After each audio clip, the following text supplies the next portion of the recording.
नमस्कार, टु दी पोइन्टमा स्वागत छ। म राजीव खत्री। केही समय अघि चुरोटको खोलभित्र 9 किलो सुन समातियो। एउटा अन्तर्राष्ट्रिय तस्कर पक्रियो। त्यही तस्करसँग माओवादीका कृष्णबहादुर महराले 22 पटक फोन गरेको रेकर्ड भेटिन्छ। महराकै छोरासँग सोही तस्करले 195 पटक फोन गरेको तथ्य आउँछ, तर सम्बन्धित व्यक्तिसम्म कानुन पुग्न सकेन। घटनालाई सामसुम र ढाकछोपको प्रयास जारी छ। 33 किलो सुन काण्डका मुख्य नायिके अहिलेसम्म पत्ता लागेन। फेरि 100 किलो सुन भेट्यो। विमानस्थलबाट 1 क्विन्टल अवैध सुन बरामद हुँदा उक्त सुन व्यवसायी दीपक मल्होत्रा भएको भनेर राष्ट्रिय मिडियाहरूले हेडलाइन न्युज बनाए। आरोप आफूतिर सोचिएपछि अतालिएका मल्होत्राले दिउँसो पत्रकार सम्मेलन गरेर भनेछन्, यो सुन मेरो होइन। अब कृष्णबहादुर महराको विचार पो के छ? नत्र भने त्यो सुनलाई वारिस अरू कसैले लिइदिनु पर्ने पो हो कि? अब त्यो सुनको मालिक को बन्ने भ्याकेन्सी खोल्नु पर्ने भो। पछिल्लो 2 महिनामा 22 पटक त सुन भित्रिएछ। खोज तलास गर्ने हो भने नेपालमा लसुन भन्दा सुन बढी भेटिने पक्का छ। मल्होत्रा रहेछन् नै भने पनि मजौला माछा मात्रै हुन्। ठुलो माछा कि त बाउछोरा हुन्, कि त बाउछोरी हुन्, कि त श्रीमान श्रीमती र साला बिनाजु हुन्। सन्दीप र टोपबहादुर वा रोहित र कृष्णबहादुर वा बालकृष्ण र मन्जु जस्तै। तर पक्का छ ठुला र ठुली माछाहरू पक्राउ पर्ने छैनन्। यो सेटिङ तन्त्र हो। अहिले पनि 100 किलो सुन प्रकरणको सम्भावित ढाकछोप समिति बन्छ र घटनाको सामसुम गरिन्छ। नेताका छोराहरू सुन सोधखोज गर्ने, नक्कली भुटानी शरणार्थीको लिस्ट सोधखोज गर्ने, ललिता निवास जमिनको लाल पूर्जा सोधखोज गर्ने। देशको स्रोत साधनमा नेताका छोराछोरीको हालीमुहाली बढेपछि जनता हुने भनेको गरिब नै हो। यहाँ राजनीतिक दलका व्यक्तिलाई कानुन लाग्दैन। यो देशको सत्यनाश नगरिकन माओवादी, कांग्रेस र एमाले नामका जस्ता दलहरूको आत्माले शान्ति नपाउने निश्चित छ। भन्सारमा 100 रुपियाँ भन्दा बढीको सामान ल्याउँदा भ्याट लाग्छ, तर 100 किलो सुन ल्याउँदा लाग्दैन। विदेशमा दुःख गरेर कमाएको पैसा घरमा श्रीमती र छोराछोरीका लागि मोबाइल र टिभी ल्याउन वर्जित गरिन्छ। स्मरण रहोस्, दीपक मल्होत्रा यी तिनै हुन्। नेपालका लागि सामसुङको आधिकारिक विक्रेता हुन्। मल्होत्राकै जोड बलमा विदेशबाट आउनेहरूले ल्याउन मिल्ने मोबाइलको सङ्ख्या घटाउने नीति लगाइएको थियो। अब बुझ्नु भयो होला नि, मोबाइल समाउने विमानस्थलमा सुन किन समाइदैन रहेछ त?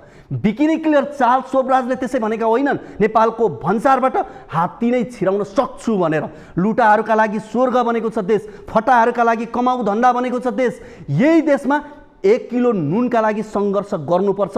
यही देशमा मानिसहरू 1 मुट्ठी चामल नपाएर तडपेका छन्। यही देशमा 1 क्विन्टल सुन एयरपोर्टबाट भित्रिन्छ। यो दलाल पुँजीवाद मात्रै होइन, देशद्रोही पुँजीवाद पनि हो। सामान्य यात्रुलाई नाङ्गै बनाएर चेक गरिन्छ। एउटा मोबाइल पनि समातिन्छ। सरकारी कर्मचारी र राजनीतिक शक्तिको आड बिना के यो सम्भव छ? अनि भ्रष्टहरूले कुरा गर्छन् देश बनाउने सुशासनको। भन्सार कटेर सिनामङ्गल पुगेपछि सुन समातिन्छ, त्यो पनि 1 क्विन्टल। 1 थरी झोलेहरू फेरि ब्रुक ब्रुक उफ्रिन्छन्। सरकारले पक्रिन त पक्रियो नि भन्दै 33 किलो सुन पहिले पनि पक्रिएकै हो। त्यस अघि र त्यसपछि कति त्यस्ता 33 किलो सुन भित्रिए त्यसको हिसाब छ। 9 केजी सुन कति भित्रिए त्यसको हिसाब छ। अहिले 100 केजी सुन पक्रियो, यस अघि र पछि कति 100 भित्रियो त्यसको हिसाब छ। कसैले खबर गरेपछि राजस्व अनुसन्धानले पक्रिन्छ। यस्ता सूचना दिनेहरू कतिपय अवस्थामा हिसाब किताब नमिलेपछि झोस पोल गर्नेहरू पनि हुन्छन्। यी झोलेहरूलाई कसले बुझाइदिने? आफ्नो पार्टी र आफ्ना नेताबारे प्रश्न उठेपछि वकिल बनेर बसमा उत्रन्छन्।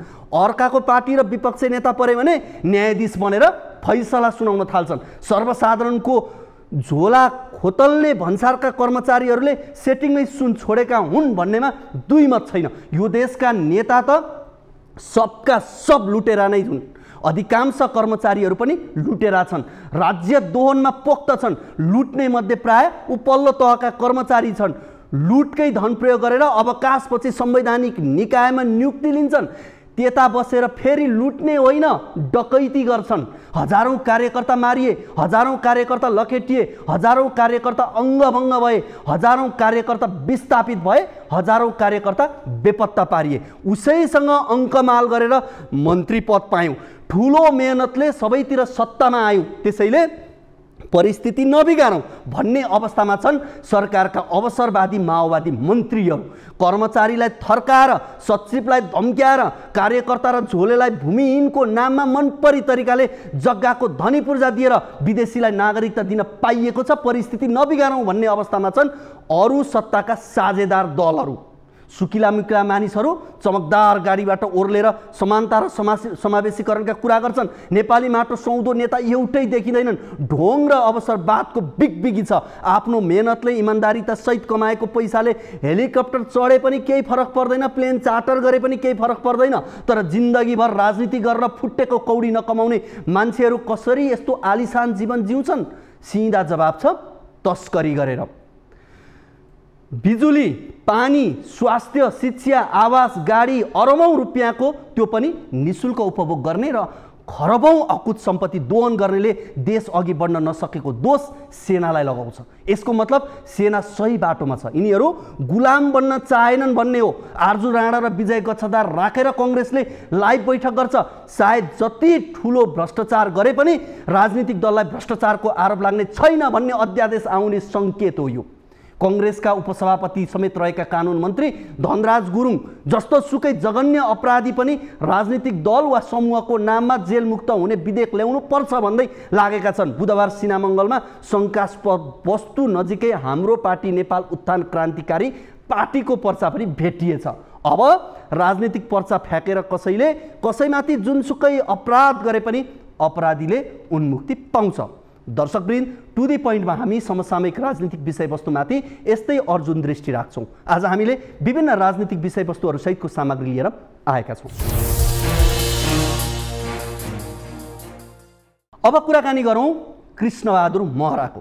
त्रिभुवन अन्तर्राष्ट्रिय विमानस्थलमा आपराधिक समूहका लागि स्वर्णभूमि बन्दै गएको छ। विमानस्थलभित्र विभिन्न समूहले सुन र डलर मात्रै होइन, मान्छे समेत तस्करी गर्ने गरेका छन्। एयरपोर्टकै कर्मचारीको मिलेमतोमा नेतादेखि राज्यको उच्च पदस्थ व्यक्तिको संलग्नतामा यस्ता अवैध काम हुँदै आएको छ। विमानस्थलको भन्सार कार्यालयको कर्मचारीकै मिलेमतोमा नेकपा माओवादी केन्द्रका उपाध्यक्ष एवं पूर्व सभामुख कृष्णबहादुर महरा र उनका छोरा राहुल महरा पनि सुन तस्करीमा संलग्न भएको पाइएको छ।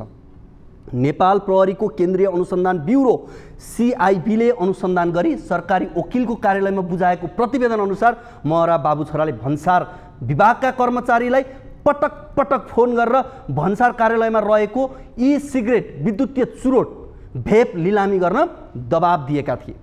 हेरौँ यो रिपोर्ट। 2079 पुस 10 गते फ्लाइ दुबईको उडान नम्बर FZ0587 बाट नेपाल आएका एक चिनिया यात्रु ली हानसोङले लगेजमा राखी ठूलो मात्रामा वेप ल्याएका थिए।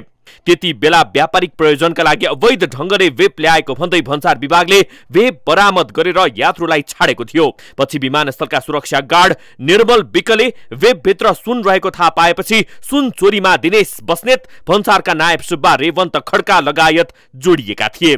यो समूहले वेबबाट करिब 9 किलो सुन निकाली प्रति तोला 80,000 रुपैयाँमा सुन तस्करीमा संलग्न गिरोहलाई बिक्री गरेको थियो। नेता महराका छोरा राहुलले विमानस्थल भन्सार कार्यालयका प्रमुख भन्सार अधिकृतलाई सम्पर्क गरी लिलामीको प्रक्रिया अगाडि बढाइदिन आग्रह गरेका थिए। CIB ले अनुसन्धान सकाएर सरकारी वकिल कार्यालयलाई बुझाएको प्रतिवेदनमा महराका बाबु छोरा र सुन आयातकर्ता चिनिया नागरिकसँग पटक पटक सम्पर्क गरेको उल्लेख गरिएको छ। प्रहरीले अनुसन्धानको क्रममा कल डिटेल CDR बाट महरा बाबु छोराको कनेक्सन पत्ता लगाएको हो। वेपमा लुकाएर सुन ल्याउने समूहमा चिनिया नागरिक लुई वाङ दाओजिङ, लोकेन्द्र पौडेल, खुवा प्रसाद न्यौपाने, राहुल महरा लगायतले सम्पर्क सूत्रको काम गरेको अनुसन्धानले देखाएको छ। पुस 10 मा सुन लिएर दुबई हुँदै आउने चिनिया नागरिक 7 पटकसम्म नेपाल आएको र त्यसरी नै तस्करीमा संलग्न भएको हुन सक्ने प्रहरीको अनुमान छ। CIB ले बुझाएको प्रतिवेदन अनुसार विमानस्थल स्थित भन्सार कार्यालयका नायब सुब्बा खड्कासँग मिलेर बस्नेतले 9 किलो सुन चोरी गरी बिक्री गरेका थिए। तर त्यो सुन गायब पार्नु अघि नै उनीहरूले महरा बाबु छोराको सोर्स लगाएर लिलामी मार्फत फिर्ता लैजाने कोसिस पनि गरेका थिए।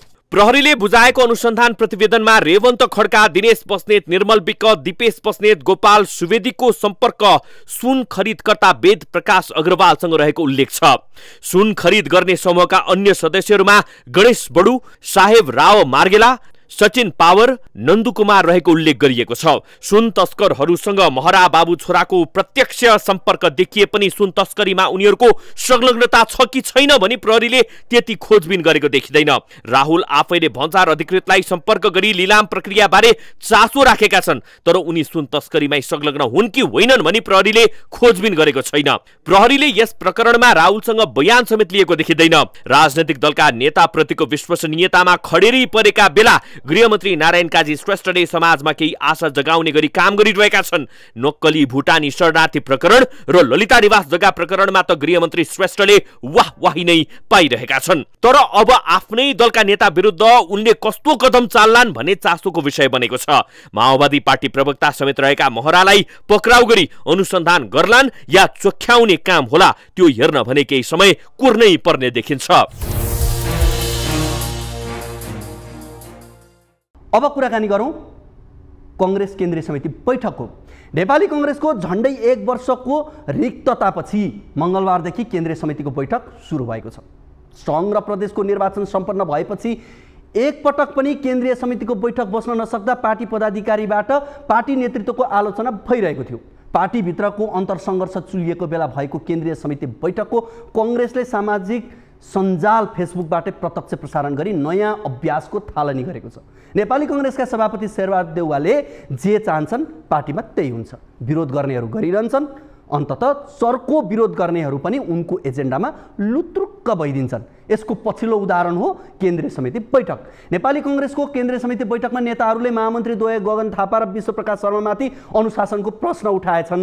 सभापति शेरबहादुर देउवाको विकल्प खोज्ने भन्दै दिएको अभिव्यक्तिमाथि नेताहरूले व्यङ्ग्य मिश्रित चेतावनी दिए। संसदीय दलको नेता हुँदै प्रधानमन्त्रीको तयारीमा जुटिसकेको दावी गर्ने गगनलाई बैठकमै सकस पर्ने गरी आवाज उठेपछि भने कङ्ग्रेस बैठक थप रोचक बन्न पुगेको छ। हेरौँ यो रिपोर्ट। विधानको व्यवस्था भन्दा 11 महिना ढिला गरेर कङ्ग्रेस केन्द्रीय समिति बैठक चलिरहेको छ। बैठकमा बोल्ने क्रममा कङ्ग्रेसको आन्तरिक जीवन धर्मरमा त परेको छैन भन्ने प्रश्न उठाएका नेताहरूले महामन्त्री द्वयको पुस्तान्तरण अभियानमाथि प्रश्न तेर्स्याउन थालेका छन्। संसदीय दलको चुनावमा देउवासँगै पराजित गगनले देउवाले अवकाश लिनुपर्ने भन्दै बुढा नेताहरूको धङधङी समाप्त पार्न आफू अघि सरेको र संसदीय दलको नेताको तयारीमा जुटेको बताउँदै आएका छन्।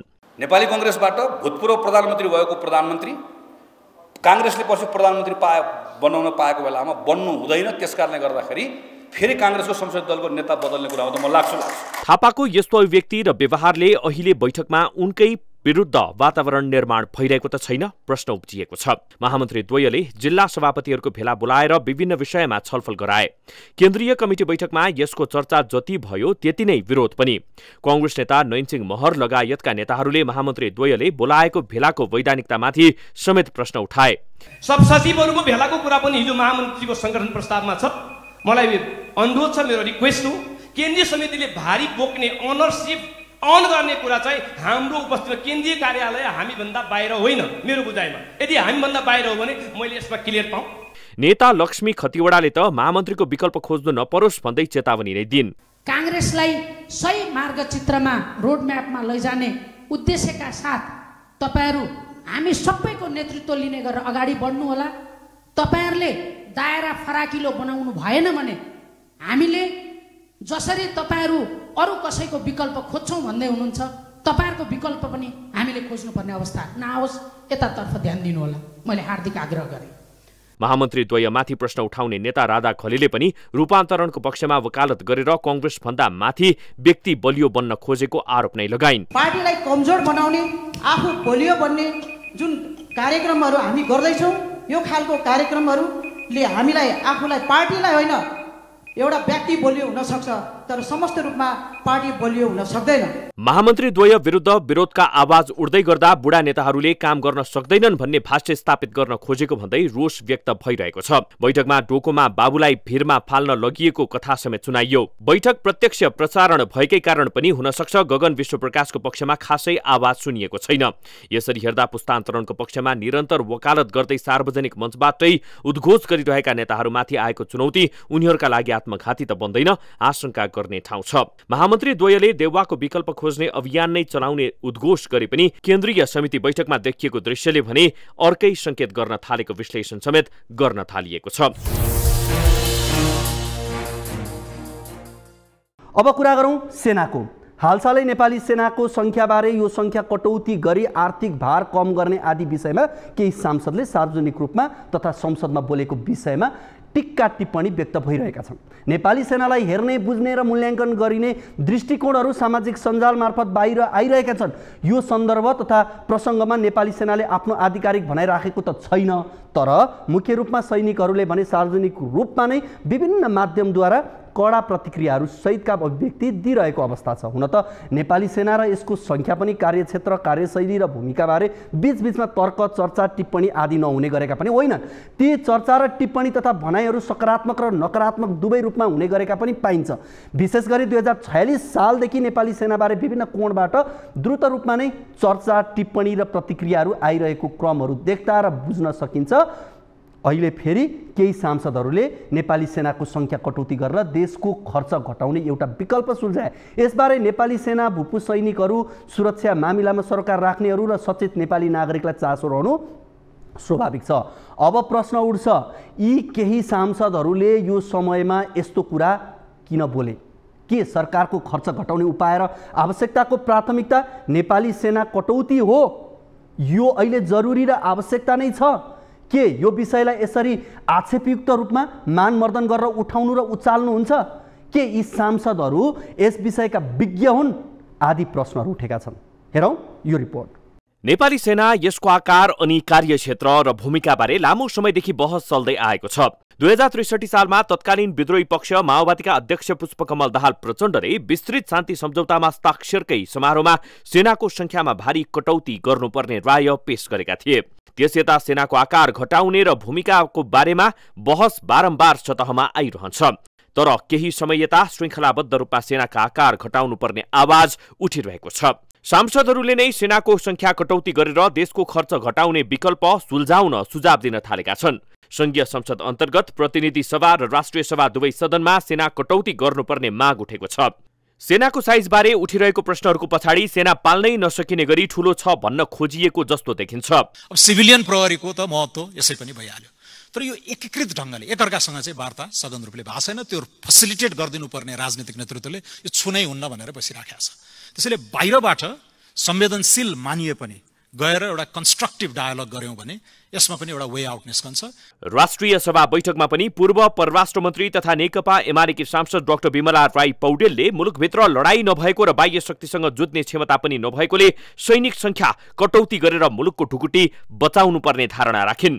हाम्रो देशभित्र अहिले लडाई छैन अनि छिमेकीबाट लडाई हुने सम्भावना देखिँदैन, भइहाले पनि हामी टिक्न सक्ने अवस्था देखिँदैन। सीमा सुरक्षा गर्नको लागि राम्रोसँग यसले कम्युनिकेट पनि गर्न सक्दैन, सुरक्षा गर्ने त परै जाओस् भनेदेखि यस्तो मन्त्रालयलाई पाल्ने कि नपाल्ने 80-90 हजार सेना हामीलाई चाहिन्छ कि चाहिँदैन? सांसदहरूले औपचारिक रूपमै सैनिक संख्या पुनरावलोकन गर्नुपर्ने धारणा राखेपछि सेनाको आकारबारे बहस सुरु भएको छ। देशको सुरक्षा संवेदनशीलताको कसीबाट हेर्दा यस्तो अभिव्यक्तिहरू आउनु राष्ट्रको सुरक्षा, सार्वभौम सत्ता र राष्ट्रिय हितका दृष्टिकोणबाट सहज रूपले लिन सकिने विषय पक्कै भने होइनन्। सेनालाई कमजोर बनाउने विदेशी शक्तिहरूको डिजाइन अनुसार देशमा सेनाको काम छैन भन्ने दृष्टिकोणबाट चलखेल भएको अवकाश प्राप्त सैनिकहरूको तर्क छ।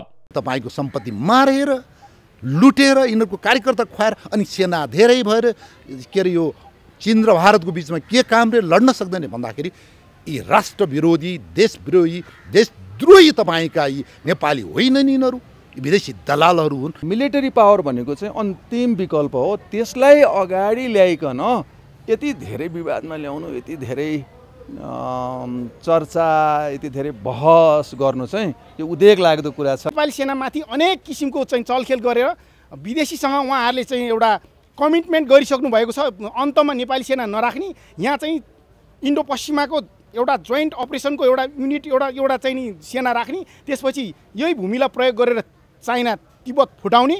सेना कटौतीको बहस सतहमा देखिए पनि उपप्रधान तथा रक्षा मन्त्री पूर्णबहादुर खड्काले सेनाको संख्या घटाउने सन्दर्भमा सरकारले कुनै सोच नबनाएको संसदमा स्पष्ट पारिसकेका छन्। मुलुकको आवश्यकता, तत्कालीन परिस्थिति, मुलुक र अन्तर्राष्ट्रिय परिवेशका आधारमा सेनाको संख्या निर्धारण भएकोले त्यसलाई तलमाथि गर्ने पक्षमा सरकार नभएको मन्त्री खड्काको धारणा छ। अन्तर्राष्ट्रिय रूपमा शान्ति स्थापना गर्ने कार्य लगायत विभिन्न कार्य जिम्मेवारीको आधारमा नेपाली सेनाको संख्या निर्धारण हुने भएकोले नेपाली सेनाको सङ्ख्यालाई उल्लेखित विषयको सापेक्षतामा हेर्नु पर्दछ भन्ने कुरा म निवेदन गर्न चाहन्छु। सेनाको मुख्य काम नागरिकको सेवा, देशको सीमा सुरक्षा र राष्ट्रिय स्वार्थका एजेन्डाको रक्षा गर्नु हो। सेनाको संख्या राष्ट्रको सुरक्षासँग मात्रै होइन, अन्तर्राष्ट्रिय शान्ति मिसनसँग पनि जोडिएको विषय हो। विभिन्न कोणबाट उठाइएका यी प्रश्नहरू किन उठाइए वा उठाउन लगाइए भन्ने बारे समयक्रममा थप प्रश्न हुँदै जाला।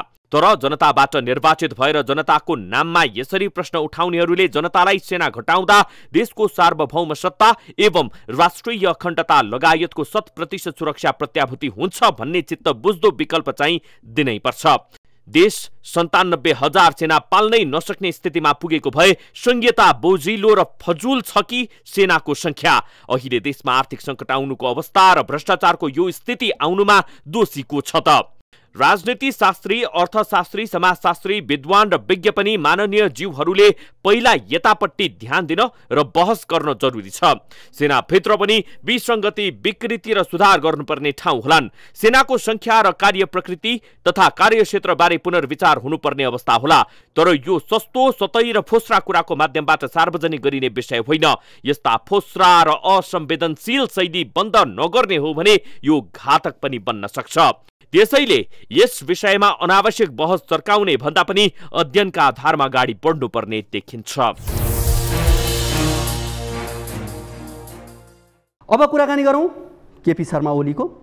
कुनै बेला ओलीको बोली बन्दुकको गोली भन्ने गरिन्थ्यो। झापा विद्रोहबाट खारिएका र विभिन्न दुःख कष्ट एवं व्यवहार र सुख दुःख बुझेर अगाडि बढेका व्यक्ति हुनाले उनले लिएको अडान परिपक्व हुन्छ र जे बोल्छन् त्यही गर्छन् भन्ने विश्वास जनमानसमा थियो। उनको पार्टीभित्र जेसुकै तिग्डमबाजी चले पनि बाहिर सर्वसाधारणको बीचमा भने जसरी नालबाट निस्केको गोली फिर्ता हुँदैन त्यसै गरी ओलीको मुखबाट निस्केको शब्द पनि फिर्ता हुँदैन, झुक्दैनन् भन्ने विश्वास थियो।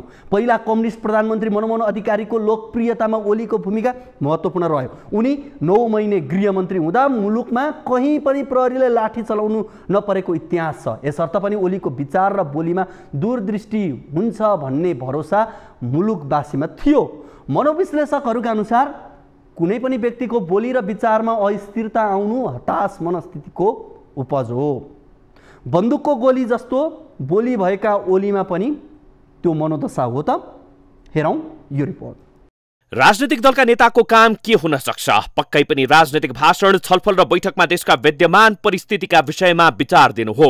राजनीतिक नेतृत्वको दैनिकी भाषण र पार्टी तथा विभिन्न औपचारिक तथा अनौपचारिक कार्यक्रममा सहभागी हुँदै बित्छ।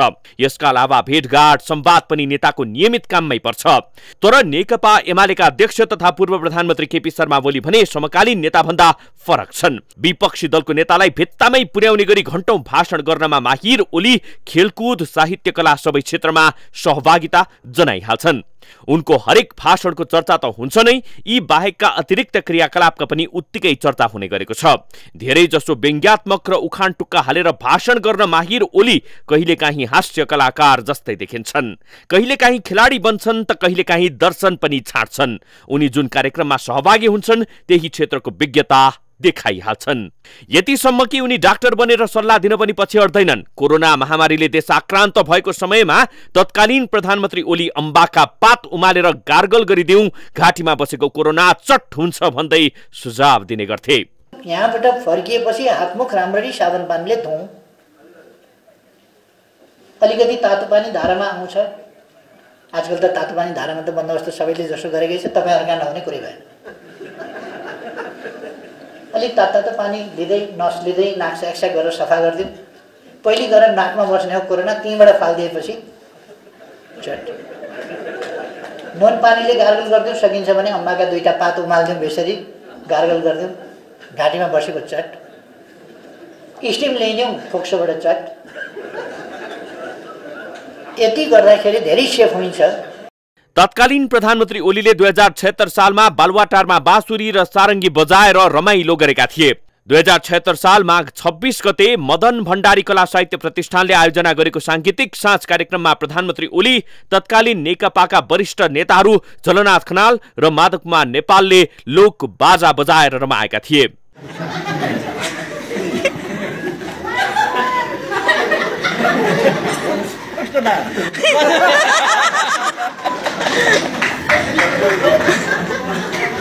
मैले एक्लै बजाउँदा अलिक सुनिँदो रहन्छ। म हाम्रो अगाडिको पङ्क्तिको नेता साथीहरूजीको मद्दत पनि माग्छु। हामी सामूहिक त्यस्तै ओलीले कहिलेकाहीँ कविता र मुक्तक पनि लेख्ने गरेका छन्। 2075 साल असार 31 गते चन्द्रागिरीमा पुग्दा उनले एउटा कविता लेखेका थिए। खेलका कारण पनि ओली चर्चामा आइराख्छन्। 2073 सालको गणतन्त्र दिवसको अवसरमा तत्कालीन प्रधानमन्त्री ओलीले फुटबल खेलेका थिए। एक वर्ष अघि गृह जिल्ला झापाको बिर्ता मोडमा उनले खेलेको ब्याडमिन्टनले पनि चर्चा पाएको थियो। फुटबल र ब्याडमिन्टन मात्रै होइन, ओलीले स्नुकर र क्यारम बोर्ड पनि खेलेका छन्। यी केही प्रतिनिधि उदाहरण मात्रै हुन्। एमाले अध्यक्ष ओली विभिन्न पृथक काम गर्न रुचि राख्छन्। 2074 साल चैत्रमा उद्योग वाणिज्य महासंघकी तत्कालीन अध्यक्ष भवानी राणाको चित्र कोरेका ओलीले गत वर्ष पनि एउटा चित्र बनाएर चर्चामा आएका थिए। राजनीतिज्ञ, साहित्यकार, खेलाडी, चित्रकार सबै बनिसकेका ओली अहिले युट्युबर पनि बनेका छन्। अरू युट्युबरले जस्तो ओली पनि आफ्नो युट्युब च्यानल केपी बालाई सब्स्क्राइब गर्न अनुरोध गर्दछन्। जीवनका थुप्रै अनुभवहरू युट्युब च्यानलमा शेयर गर्दै आएको र आगामी दिनमा अनुभवहरू बाँड्दै जाने भएकोले आफ्नो युट्युब च्यानल सब्स्क्राइब गरिदिनको लागि उनले आग्रह गरेका छन्। अब बाँकी रह्यो केही युट्युबरले जस्तै 3 करोड नेपालीले हेर्नै पर्ने भिडियो सक्दो शेयर गरेर 3 करोड नेपाली सामु पुर्याइदिनु होला भन्न। नेपालको इतिहासमा ओलीका राजनीतिक योगदान के कति छन् त्यो समीक्षा होला नै, तर उनका अनेक रूप हल्ला र अफवाहको प्रतीकका रूपमा भने भविष्यको लामो कालखण्डमा पनि सम्झिरहनेछन्। नेपालमा मात्रै होइन, अमेरिकी पूर्व राष्ट्रपति डोनाल्ड ट्रम्प, भारतका प्रधानमन्त्री नरेन्द्र मोदी लगायतका विश्वका नेताहरू प्रोपोगाण्डाकै कारण सत्तामा आए। तसर्थ ओली अपवाद होइनन्। उनी त्यो विषाक्त समयको एक जिरह पात्र हुन् जसले विश्वका सबै खाले प्रोपोगाण्डाको अभ्यास गरिरहेका छन्। अब कुरा गरौँ नयाँ दल र संसदीय व्यवस्थाको। स्थानीय तहको निर्वाचनमा स्वतन्त्र उम्मेद्वारहरूको माहौल देखिएपछि सङ्घ र प्रदेशको निर्वाचन 6 महिना अघि राष्ट्रिय स्वतन्त्र पार्टी स्थापना भएको थियो। जान्नेलाई छान्ने भन्दै उनीहरू आफूलाई जान्ने बुझ्ने सो घोषणा गरी चुनावमा आए। नयाँ पार्टीप्रति युवाहरूको आकर्षण वात्तै देखियो, तर जान्ने बनेर आएका उनीहरू संसदीय प्रक्रिया नबुझ्दा संसदमा बेला बेला चिप्लिने गरेका छन्। हेरौँ यो रिपोर्ट पनि। प्रतिनिधि सभामा राष्ट्रिय स्वतन्त्र पार्टीका 100% सांसदले पहिलो पटक उपस्थिति जनाएका हुन्। राष्ट्रिय प्रजातन्त्र पार्टी राप्रपाका पनि अधिकांश सांसद नयाँ छन्। संसदीय अभ्यास र प्रक्रिया नजान्दा यी दुवै दलले आइतबारको प्रतिनिधि सभामा अनावश्यक बखेडा सिर्जना गरे। नयाँ सांसदहरूमा मात्र होइन, पटक पटक सांसद बनिसकेका राप्रपा अध्यक्ष राजेन्द्र लिङदेन समेत संसदीय प्रक्रियामा अलमल्ल परे। संसदको कार्यवाही चल्दै गर्दा रासोपा र राप्रपाका सांसदहरूले उठेर विरोध जनाए। सभामुखले पटक पटक आग्रह गर्दा समेत बस्न मानेनन्। बरु शिक्षा मन्त्री अशोक राईले नेपाल विश्वविद्यालय विधेयक 2080 पेश गर्न खोज्दा उत्तेजित भएर संसदको रोस्ट्रम घेर्न पुगे। रोस्ट्रम घेराउ गर्न पुग्दा सभामुखले बैठक स्थगित गर्दै थिए। माननीय सदस्यहरू, अब यो बैठक आजै 15 मिनेटपछि बस्ने गरी स्थगित हुन्छ। प्रतिनिधि सभाको कार्यसूची अनुसार सभामुखले आइतबारको संसदमा केही नेपाल ऐनलाई संशोधन गर्न बनेको विधेयक 2080 माथि कार्य प्रारम्भ गरे। सो विधेयक सदनमा पेश गर्न अनुमति माग्ने प्रस्तावमाथि रासोपाका सोभिता गौतम, सुमना श्रेष्ठ र राप्रपाका ज्ञानबहादुर शाही तथा नेमकिपाका प्रेम सुवालले विरोधको सूचना दर्ता गराएका थिए। सांसदहरूले विरोधको सूचनाको कारण बताएपछि सभामुखले फिर्ता लिने समय दिए। सांसदहरूले फिर्ता लिएनन्। ती विरोधका सूचनालाई निर्णयार्थ पेश गर्दा बहुमतले अस्वीकृत भयो। विरोधको सूचना अस्वीकृत भएपछि विधेयक पेश गर्न अनुमति मिलेको घोषणा गर्दा राप्रपा र राष्ट्रपाकै सांसदहरूले टेबल ठोकेर समर्थन गरेका थिए। केही नेपाल ऐन संशोधन गर्न बनेको विधेयक 2080 लाई अनुमति माग्ने प्रस्तावमाथि प्राप्त विरोधको सूचनाहरू बहुमतले अस्वीकृत भएकोले प्रतिनिधि सभा नियमावली 2079 को नियम 106 बमोजिम केही नेपाल ऐन संशोधन गर्न बनेको विधेयक 2080 प्रस्तुत गर्न अनुमति प्राप्त भएको म घोषणा गर्दछु।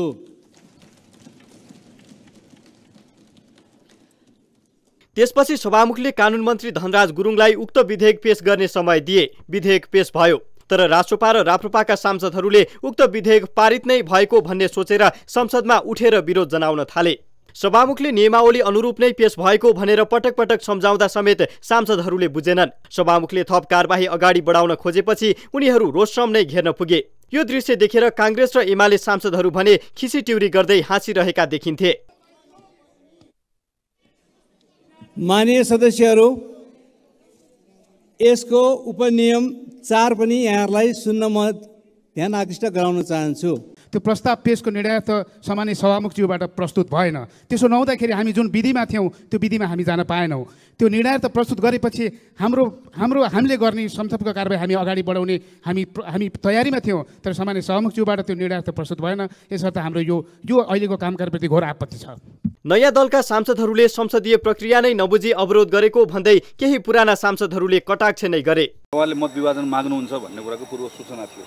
हामीहरू मत विभाजन माग्नुहुन्छ, मत विभाजन हुन्छ भन्ने कुरा सबै तयारै थियो, उहाँहरूको हकको कुरा भयो। तर कतिखेर मत विभाजन माग्ने भन्ने कुरा उहाँहरूले मेसो पाउनु भयो।